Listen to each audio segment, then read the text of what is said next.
See, in 2017, a single full-time worker could afford a house in more than half of Aussie suburbs. Now, fast forward to today, 2025, and that figure's plummeted to just 16% nationally across the board. But what's going to happen is the people that can be more efficient and do better using AI in their work, their wages are going to go up. And the people that can't, their wages are going to go down. Like, for example, listen to this. This is amazing. I mean, if you're in AI, right, you're working in AI, Meta at the moment, guess what the signing bonus is if you move over and just sign up to work for them? 100 million US. Why are people not going to be able to afford to buy a home in the future that haven't got a home already? I'll tell you why. Government, because we've got a super cycle coming up and we've got so much immigration and we've got such a shortage, and the shortage is getting worse every year. This has never happened in Australia before. This is the first time it's ever happened. We're live now. Hello, this is George Markowski and Adol Albright coming to you live from the Money for Life podcast. Tonight, we're going to be talking about why most Aussies will never own a home. See, most young Aussies now, today, the Aussie dream of owning a home, it's not going to happen. It's shocking. And especially when you think about how easily our parents and grandparents did it. But it's getting harder. But this is the truth. If you're feeling like home ownership is getting further and further out of reach, it's not your imagination, it's actually reality.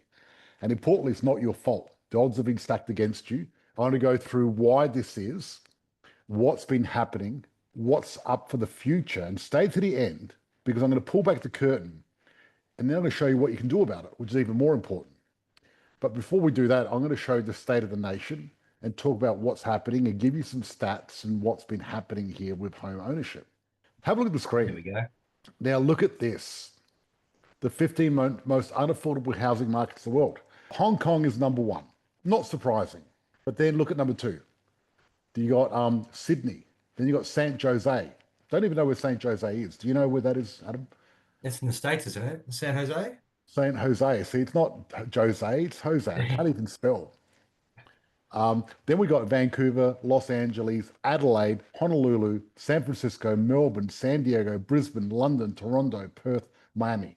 Now, I was recently in Miami, and I was in Los Angeles and Miami recently, and I can attest to the prices there. I was staying in Newport Beach, and it's a beautiful suburb. It's lovely because I love the beach and I love the warm weather. And the medium house price in Newport is 4.5 million US, right? Pretty crazy. Now, when you look at this number, 15 most affordable housing markets, there's a bit of a caveat. I'll let you know what the caveat is. They're not looking at the average square meterage of a house here. They're just looking at median house price and looking at wages compared to it. What you have to understand is here in Australia, our houses are big, very big. And so it's not apples for apples, but it's still a telling sign. And Australia's freedom is under attack. See, in 2017, a single full-time worker could afford a house in more than half of Aussie suburbs. Now, fast forward to today, 2025, and that figure's plummeted to just 16% nationally across the board. Every state has seen a dramatic drop. So what used to be achieved for one salary is now requires two. And even that might not be enough. If you look at this graph, what's happening is because prices have gone up compared to the wages, it's harder and harder. So what I mean by Australia's freedom is under attack. We used to be able to in Australia have one person working, one staying at home, and you could easily afford a beautiful house in the suburbs, a car, a holiday, and everything else like that. But now, most families, if both people work, type in the chat if you're a single income or double income. Type in D for double, S for single. I'm just curious. Let's do a bit of a poll here. I know I'm a D. A double D, Andrew, even better. D, D, S, D, D. Yeah, so look at that. Lots of double Ds. I mean, lots of Ds, right? So I don't know where that came from. From Double D on the mind. Yes. So basically, it's all Andrew's fault. Basically, I would blame Andrew, right? Lucky, if this was 2 years ago, I'd get cancelled now. I'd be like Joe Rogan. I'd be the end of my show, right? That'd be it. Luckily now things have changed. Hopefully I won't get cancelled. We'll see what happens. Yeah. Next week I'll get replaced by someone else saying, "Hello, I'm George." Artificial. Yeah. So that's what's happening at the moment. And look, I mean, there's a lot to this because obviously we've got more equal rights and women want to work and everything else like that. But the fact of it is, um, one salary is not going to cut it these days. There's more competition. Now, the funny thing is, most things have gone down. Are cheaper. You think about cars, dollar for dollar, they're a lot cheaper now than what they were 20 years ago. TVs, air conditioners, Mhm. gone down in value. But the thing is, what have we got now? We've got a lot more subscriptions that we pay for. We've got Netflix, you've got Amazon, you've got Spotify, you've got all these other subscriptions that everyone pays for. My Aura Ring I'm paying for. There's so much subscription services, but a lot of discretionary spending's gone into property. But Australia as a whole, and this is part of the reason it's unaffordable, is the collapse of the Australian real wages. So if you look at this, real wages, and this is the important thing, right? Because you've got to adjust for inflation. So Aussies adjusted for inflation are earning less today than over a decade ago. And even by the RBA's own forecast, we're not going to claw back lost ground until 2040. That's a long way to wait, So right? long. Because you look at real wages, they were at a peak 2020. Look at that. And then they just dropped. And now look what's happened. Now I'll tell you what's going to happen in the future. This is what's going to happen. We've got AI coming in, and AI is going to replace a lot of jobs. And if you think AI is going to take your job, it's not going to take your job. But a person that's good at AI with AI is going to take your job. But what's going to happen is the people that can be more efficient and do better using AI in their work, their wages are going to go up. And the people that can't, their wages are going to go down, right? So wages are up, but the cost of living is way up more. That's the problem. So it's not that wages are down, they're certainly up. But the gap between what we earn and what we spend has exploded. And Well, that's I think the minimum wage went up about 3 days ago. It's yeah. now sitting at just under 50 grand a year as a minimum wage. Yeah, well look, wages are up. Mm. But so are costs because of inflation. See, what's happened is inflation has eaten away our purchasing power. That's the challenge. It's great when you get wage growth, GDP growth without the inflation, but we've had massive inflation. And then you've got rental affordability, which is becoming less. And what's happening now is people are spending, on average, 33% of their income on rentals. So Compared to sort of what, 18, 19? that's right.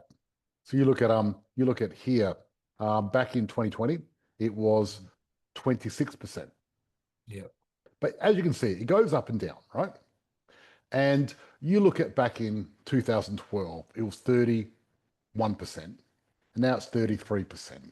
Now, really, at the end of the day, 2% is not that huge, even though it looks big on this graph.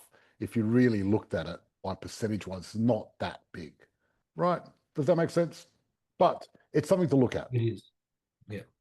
Now, this is the other thing. Australia's housing boom is leaving younger generations devastated, right? The younger people, they're finding it harder to buy property than anyone else, right? Price growth has gone up quite a bit. And this is just showing housing price growth from January 2020 to 2025 in capital cities over the last 5 years. So you look at this. So you look at Brisbane, 453,000 in 5 years. Adelaide, 410,000. Now, this is very interesting to see what's happened over the last 5 years. And I'll tell you why. Because you've got some place like Melbourne, 160,000, and the national average is 340,000. And what's interesting about this, Adam, is when we look at some of the property deals that we do and how much they've grown in the last year or two Mm. compared to 5 years in Australia, it's pretty amazing. Yeah. And that's the interesting thing. So even regional has gone up, but there's been a shift as well. But But that's, yeah, because people could now work away from the office now. that's right, because before COVID, I actually wasn't a fan of regional. Mm. And there was a lot of reasons for it, but one of the reasons was I saw regional as hard because if the industry in the region went down, then it's going to affect property prices. But see, accessibility changes everything, right? It's a bit like if you've got an orange tree and you can only reach the oranges down the bottom, and the ones at the top are really dangerous and hard to get, then the ones at the top are really not worth that much. And you're not going to go for them unless you have to. But if someone invents a ladder, what happens to the oranges at the top? They become accessible, right? So it changes things. So what COVID did with people working from home, it made it possible that you can live anywhere. And therefore, that's evening out the playing field when it comes to residential property prices. What also it's doing, and it's been doing this for a long time, there's been a long-term trend, it's been destroying the commercial market. Now, new house price boom has begun as well since the last RBA went down. Now, Albo's building approvals embarrassment has intensified, right? He's just not happening. We're not getting the building approvals that he wanted. And you look at our vacancy rates, they haven't changed. Month for month, they're about the same as what they were a year ago. So no improvement at all. Now look at this. This is the interesting thing. So why are people not going to be able to afford to buy a home in the future that haven't got a home already? I'll tell you why. Government. It's our government and the government policies, nothing else. So I'll lay it squarely on our government and immigration. Look at this. Australia's forecast cumulative national housing supply. So the government has said we want to build more houses, and We need to build more houses. we not only need it, but the government promised they would. Yeah. Part of their policy, they said we're going to build more houses. But look at what the forecast is. Cumulative national housing deficit. Instead of it going down, as in less deficit, it's actually getting bigger every single year and project to get bigger. So the undersupply is just growing through the roof. Now, interesting thing, Aussies are leaving Melbourne and Sydney. And guess where they're moving? They're moving to Brisbane. Look at Sydney, look at Melbourne. Population outflow, huge. They're moving mainly to Brisbane, regional New South Wales, and regional Queensland. Well, mate, I got sent a report. It's actually called Suburbs Where House Prices Grew Over $100,000 in 6 months. Yep. And the top 10, there's only one. They're all in New South Wales. And they're talking in suburbs like Sylvania Waters. The median house price is 3.1 million. It's going up 597,000. You Yep. know, South Coogee, median price, 4.4 million, gone up 400,000. Bronte, 5.9. Man, who can afford a mortgage $5.9 million just for somewhere to live? Yeah, but the thing is, you got to look at proportion too, right? Mm. So the thing is, like, you got this property that's worth 4 million going up 400,000. It's gone up 10%, 10%. right? Not a huge amount, but because it's worth so much money, it's massive. That's why people are moving. You sell your $4 million house in Sydney, you can move to anywhere and get Yeah, yourself a really nice house for half that price. exactly. And that's the thing. So it's interesting because you and I have both been doing a little bit of regional Queensland and New South Wales, and then you look at the stats is backing us up. Happens every time, which is pretty cool, right? So that's what's happening, the affordability. So what can you do? This is the question people want to ask and answer, I suppose. The main reason property is not going to be affordable is because we've got a super cycle coming up and we've got so much immigration and we've got such a shortage, and the shortage is getting worse every year. This has never happened in Australia before. This is the first time it's ever happened. And the message I want to go out there is say to people that haven't bought a property, whether it's their owner occupier or rental property, investment property, you need to get off your ass and get in there before you miss it forever. There's people now listening to this podcast, watching us right now, who might be sitting on the fence and they're wondering, should I wait? And the people that don't do something and get their ducks in a row and get into the market, and there's going to be a lot of them, they're going to look back towards now and think, God, what an idiot. Wish I did it. They're going to regret it for the rest of their lives. Well, the Queensland government's changing the threshold from 750,000. They're now putting up to $1 million in September, October. For the Even tax, the government's land tax? no, for your first home buyers. First home buyers, yeah. Sorry, yeah, should be clear. First home buyers. They put the threshold up from 750 to 1 million. So Yeah, even that, the government is even expecting prices to go up.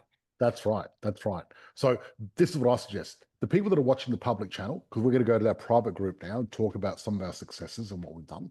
I've got a few here. You've got a few new ones, but I've got a few that I had to catch up with anyway from last week. So I'm going to go through these. Oh, this is an interesting one. It says, when could Aussie housing be affordable? And what they did, this is a silly article. What they did is they said, let's imagine wages grow 3% every year and house prices slow to just 2% and interest rates drop to 4.75%. Now, there's three assumptions here. I'll tell you what, when you have three assumptions, forget it, because they're all Yeah. three are wrong anyway, right? So it doesn't mean anything. But at these assumptions, because I would say housing growth is going to be more like 5 to 7%, and wage growth is going to be uneven. And depending on what sector you're in, it might grow up quite a bit.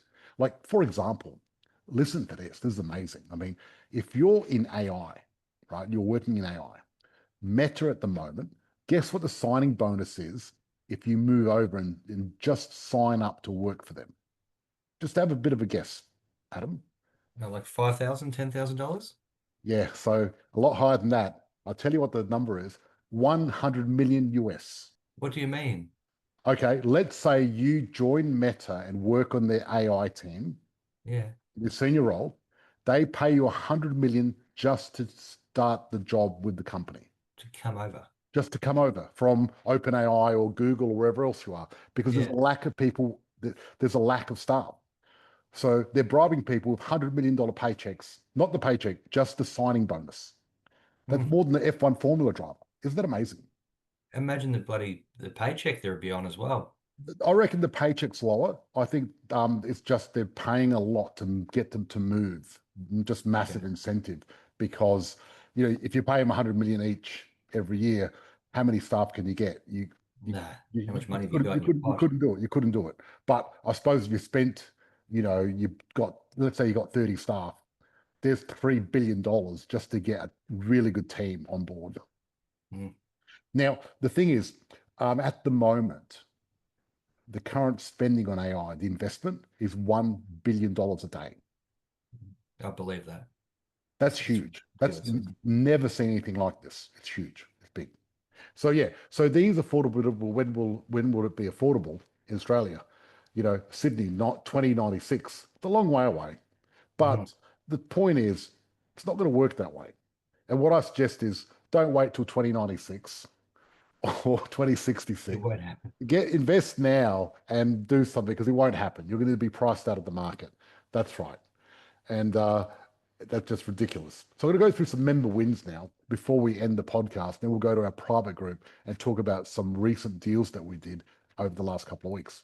Okay, so Dave from Vic, he bought in Caboolture 2024, priced at 482, deposit 48,000, current value 618. So $136,000 profit. That's 282%.